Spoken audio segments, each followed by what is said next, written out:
আসসালামু আলাইকুম। মালয়েশিয়াতে বাংলাদেশি প্রবাসীদের জন্য সুখবর।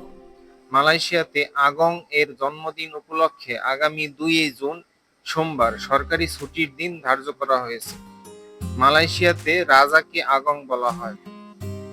এই দিন সকল সরকারি এবং বেসরকারি প্রতিষ্ঠান, ফ্যাক্টরি বন্ধ থাকে। যদি কোনো ফ্যাক্টরিতে কাজ চলে তাহলে কর্মরত শ্রমিকদেরকে মালয়েশিয়ার শ্রম আইন অনুযায়ী দ্বিগুণ বেতন দেওয়া হবে। যারা 8 ঘন্টা বেসিক ডিউটিতে 80 রিঙ্গিত পেয়ে থাকেন তারা সোমবার দিন ডিউটি করলে 160 রিঙ্গিত পাবেন। যেসব শ্রমিক ভাইদের ফ্যাক্টরিতে ওভারটাইম ডিউটি চালু আছে তারা বেতনের 3 গুণ পাবেন। সুতরাং কোনো প্রবাসী শ্রমিক ভাই এই সুযোগ মিস করবেন না।